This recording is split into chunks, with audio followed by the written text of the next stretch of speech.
Hello everyone, welcome to my channel. इस video में हम देखते हैं कि प्रायोरिटी एनकोडर की वर्किंग क्या है, किस तरीके से ऑपरेट करता है ये, और इस इंफॉर्मेशन की बेसिस पे हम ट्रुथ टेबल कंस्ट्रक्ट करेंगे। और फिर लास्ट में के मैप और मिनिमाइज्ड एक्सप्रेशन की हेल्प से हम प्रायोरिटी एनकोडर का सर्किट भी इम्प्लीमेंट करेंगे, राइट। तो देखिए, प्रायोरिटी एनकोडर क्या होता है। प्रायोरिटी एनकोडर, पहली बात, ये कॉम्बिनेशनल सर्किट होता है, ठीक है। और ये एक ऐसा एनकोडर सर्किट है जिसमें प्रायोरिटी फंक्शन होता है, ठीक है ना। मीन्स कि जब हम एक से ज़्यादा इनपुट्स को एक्टिव करते हैं एट अ टाइम, ठीक है, जब एनकोडर सर्किट के इनपुट पे more than one inputs are active simultaneously, then क्या होगा कि जो आउटपुट ऑफ सर्किट है वो डिपेंड करेगा कि जो भी प्रायोरिटी हमने दी हुई है, जो भी एक्टिव इनपुट्स हैं, ठीक है। तो जितने भी डिफरेंट एक्टिव इनपुट्स होंगे उसमें जिसकी प्रायोरिटी हाईएस्ट होगी उसके अकॉर्डिंग ही आउटपुट हमें मिलेगा, राइट। तो ये सारे पॉइंट्स हम पहले नोट कर लेते हैं, ये बेसिक हो जाएगा। फिर इसके बाद हम देखेंगे कि किस तरीके से 4x2 में ये प्रायोरिटी फंक्शन वर्क करता है, किस तरीके से 4x2 प्रायोरिटी एनकोडर वर्क करता है, ऑपरेट करता है, राइट।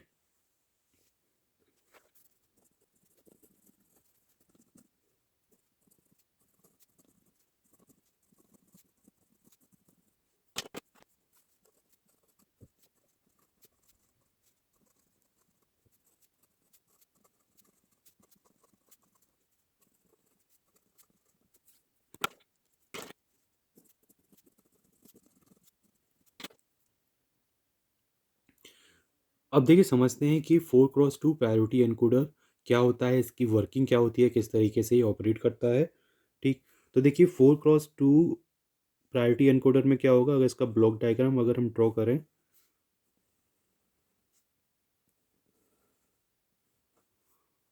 4x2 प्रायोरिटी एनकोडर, देखिए इसमें क्या होंगे, 4 नंबर ऑफ इनपुट्स होंगे, 1 2 3 एंड 4, ठीक है। 4 इनपुट्स मान लीजिए क्या है, I0, I1, I2 and I3, ठीक है। And it will have 2 number of outputs, ठीक है।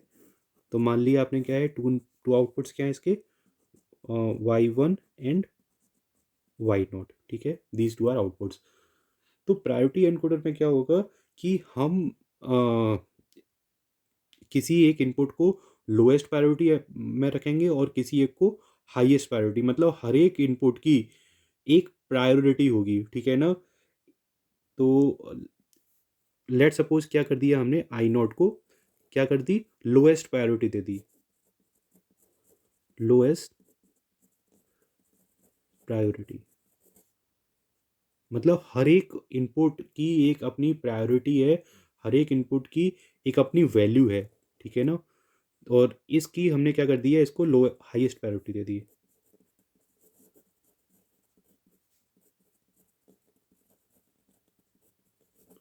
ठीक है।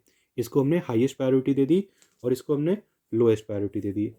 तो जो प्रायोरिटी ऑर्डर है, ठीक है, वो देखिए इस डायरेक्शन में क्या हो रहा है, इंक्रीज हो रहा है, ठीक है ना। I0 की प्रायोरिटी सबसे कम, I1 की उससे ज़्यादा, फिर I2 की उससे भी ज़्यादा, I3 की हाईएस्ट प्रायोरिटी। अब इसका यूज़ क्या है, देखिए कि लेट सपोज अगर I3 लाइन अगर एक्टिव है, ठीक है, I3 पे आपने 1 अप्लाई कर दिया, तो क्या होगा कि इसकी प्रायोरिटी क्योंकि हाईएस्ट है, तो बाकी I0, I1, I2 की वैल्यू क्या है उससे कोई फ़र्क नहीं पड़ेगा, चाहे वो ज़ीरो हो चाहे वन हो, कोई भी इनपुट से कोई फ़र्क नहीं पड़ेगा।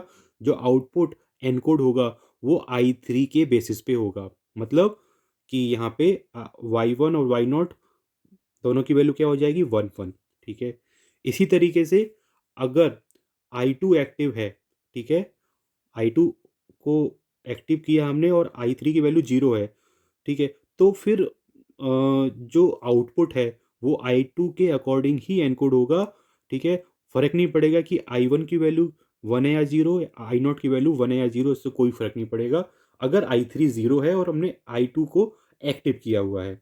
इसी तरीके से अगर I1 एक्टिव है, ठीक है ना, जबकि I2 और I3 क्या है, 0 0, ठीक है। तो अगर हमने I1 को एक्टिव किया तो उस केस में जो आउटपुट होगा वो एनकोड होगा I1 के अकॉर्डिंग, मतलब कि 1 के करस्पॉन्डिंग जो 2 बिट का बाइनरी पैटर्न होगा वो आउटपुट पे एपियर हो जाएगा। ठीक है। और लास्ट केस बचता है कि जब ये तीनों इनपुट क्या हो, I3 I2 I1 तीनों जीरो हो, तो I0 अगर एक्टिव है, अगर ये 1 है, तो उसके अकॉर्डिंग और ही एनकोड होगा, मतलब कि जीरो के करस्पॉन्डिंग जो 2 बिट का पैटर्न होगा 0 0 वो यहाँ पे एपियर हो जाएगा। ठीक है। तो इस तरीके से यहाँ पे ऑपरेशन परफॉर्म होता है। इन केस अगर कोई भी इनपुट एक्टिव नहीं है, ठीक है, तो Y0 और Y1 की वैल्यू क्या हो जाएगी, डोंट केयर। ठीक है। तो इसी इंफॉर्मेशन के बेसिस पे अब यहाँ पे हम ट्रुथ टेबल कंस्ट्रक्ट करते हैं। ठीक। जिसमें 4 नंबर ऑफ इनपुट्स होंगे एंड 2 नंबर ऑफ आउटपुट्स होंगे। ठीक है। तो मैं यहाँ पे थोड़ा नोट कर लेता हूँ, फिर उसको मैं से एक्सप्लेन कर दूंगा अच्छे से, राइट। तो नेक्स्ट इज ट्रुथ टेबल।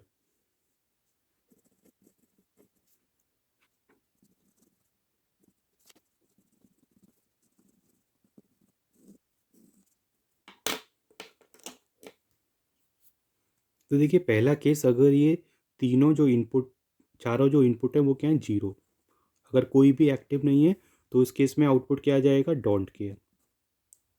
ठीक। अगर I3 एक्टिव है, ठीक है, तो फर्क नहीं पड़ता I2 क्या है, I1 क्या है, I0 क्या है। ठीक है। आउटपुट की वैल्यू क्या हो जाएगी, 1 1, क्योंकि एनकोड होगा ये I3 के अकॉर्डिंग। इसी तरीके से अगर I3 तो जीरो है, ठीक है, I1 अगर I2 हमने एक्टिव कर दिया, तो क्योंकि इसकी प्रायोरिटी हायर है किससे, I0 और I1 से, तो फर्क नहीं पड़ता कि I0 I1 क्या है, आउटपुट जो होगा वो एनकोड हो जाएगा I2 के अकॉर्डिंग। तो I2 में सफिक्स क्या है, 2, और 2 का बाइनरी पैटर्न क्या होता है 2 बिट का, 1 0। ठीक। इसी तरीके से अगर यहाँ पे पहले दो इनपुट जीरो हैं, I1 एक्टिव किया है आपने, तो फर्क नहीं पड़ता I0 से, I1 के अकॉर्डिंग एनकोडिंग हो जाएगी, दैट इज 0 1। ठीक। और अगर सपोज यहाँ पे पहले तीन इनपुट जीरो हैं, ठीक है ना, और I0 को आपने एक्टिव किया है, तो यहाँ पे इसके अकॉर्डिंग एनकोडिंग हो जाएगी, दैट इज 0 0। ठीक है। तो ये आपकी ट्रुथ टेबल हो गई।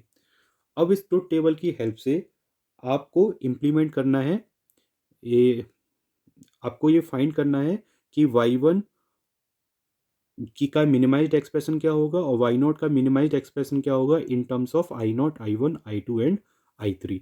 तो देखिए इसके लिए हम 4 वेरिएबल की मैप ड्रॉ कर लेते हैं, राइट।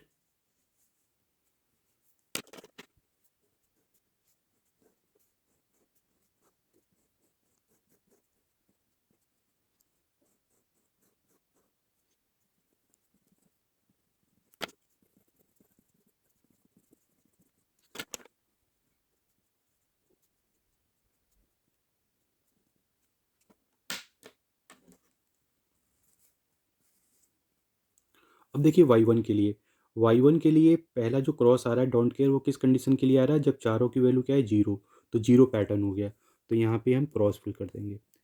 इसके बाद देखिए ये 1 कब हो रहा है, 1 हो रहा है जब I3 की वैल्यू क्या है, 1, और बाकी डोंट केयर है। ठीक है। तो आपको जिस भी सेल में I3 की वैल्यू 1 पता लगे, ठीक है ना, वहाँ पे आपको क्या फिल करना है, 1। ठीक। तो देखिए I3 यहाँ पे क्या है, इसके लिए और इसके लिए क्या है, 1 1। ठीक है ना। तो इन सेल्स के लिए, इन सभी सेल्स के लिए I3 क्या है, 1, बाकी सब डोंट केयर हैं। ठीक। तो हम यहाँ पे 1 1 1 1 1 1 1 फिल कर देंगे। ठीक है। मैं दोबारा बता दे रहा हूँ, I3 क्या है, 1, और बाकी डोंट केयर है। तो जो भी सेल जहाँ I3 की वैल्यू 1 हो, वहाँ पे हमें 1 फिल करना है। तो देखिए इन आठों सेल के लिए, ठीक है, I3 की वैल्यू क्या है, 1 1। ठीक है। बाकी सबकी वैल्यू चेंज हो रही है, हमें कोई मतलब नहीं। नेक्स्ट वन कहाँ आ रहा है, देखिए नेक्स्ट वन आ रहा है जब I3 और I2 क्या हो, 0 1। तो देखिए 0 1 सेलेक्ट कीजिए, I3 और I2 क्या है, 0 1। तो वो यहाँ इस पर्टिकुलर रो में मिलेंगे आपको। साथ में कंडीशन क्या है, I0 I1 की डोंट केयर वैल्यू, मतलब कि I0 I1 से कोई मतलब नहीं। तो यहाँ पे हमें 1 1 1 1 फिल करना है। ठीक है। अब हमें इसको मिनिमाइज करना है। तो देखिए यहाँ पहला जो मिनिमाइजेशन होगा वो क्या होगा, ये आपके पास एक ऑक्टेट बन जाएगा। ठीक है, ये हो जाएगा फर्स्ट टर्म। ठीक, तो y1 की वैल्यू क्या हो जाएगी, y1 is equal to, first term क्या हो जाएगा, यहाँ से कॉमन क्या है, आई टू प्लस। ठीक, एक आपके पास क्वाड कौन सा बन जाएगा, ये एक क्वाड आपके पास ये बन जाएगा, this will be the second term. ठीक है, और यहाँ से कॉमन क्या मिल जाएगा आपको, यहाँ से कॉमन मिल जाएगा आई3।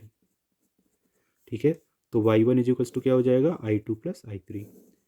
इसी तरीके से अब देखिए y0 के लिए, y0 देखिए पहले क्रॉस कहाँ पे आ रहा है, 0 0 0 0, तो यहाँ पे क्या भरेंगे आप, क्रॉस। ठीक है, इस सेल के लिए 0 0 0 0, तो यहाँ पे आपने क्रॉस भर दिया। इसके बाद देखिए ये वन कहाँ पे आ रहा है, ये वन आ रहा है, वही सेम पैटर्न है, वन ट्रिपल क्रॉस, आई3 जहाँ वन है, तो आई3 देखिए इन 8 सेल्स में आई3 क्या है, वन। तो यहाँ पे हमने one one one one one one one one fill कर दिया, राइट। नेक्स्ट देखिए वन कहाँ आ रहा है, नेक्स्ट वन आ रहा है आई2, आई3 क्या होनी चाहिए, आई3 आई2 0 0, तो वो देखिए यहाँ इस पर्टिकुलर रो में मिलेंगे आपको।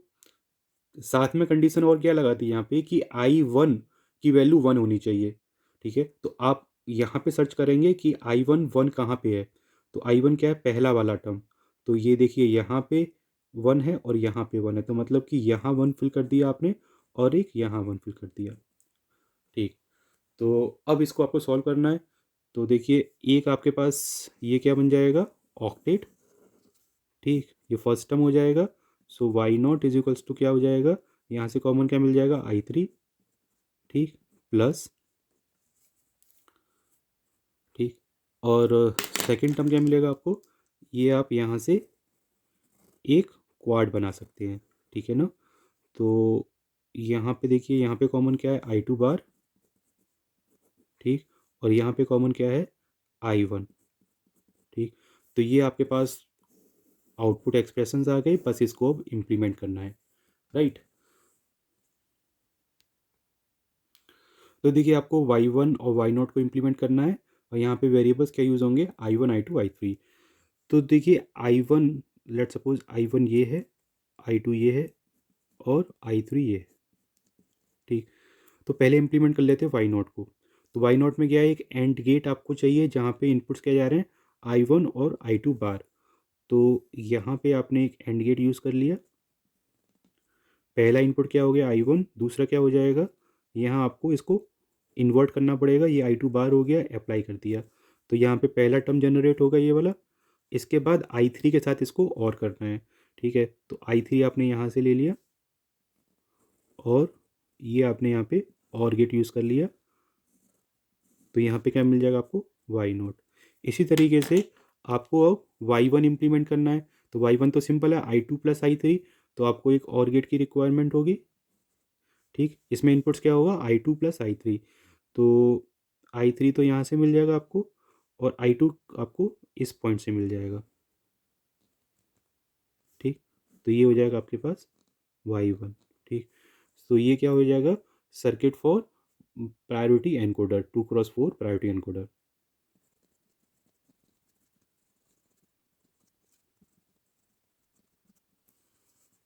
ठीक, तो इस तरीके से आप इसे इम्प्लीमेंट कर सकते हैं। Thank you everyone.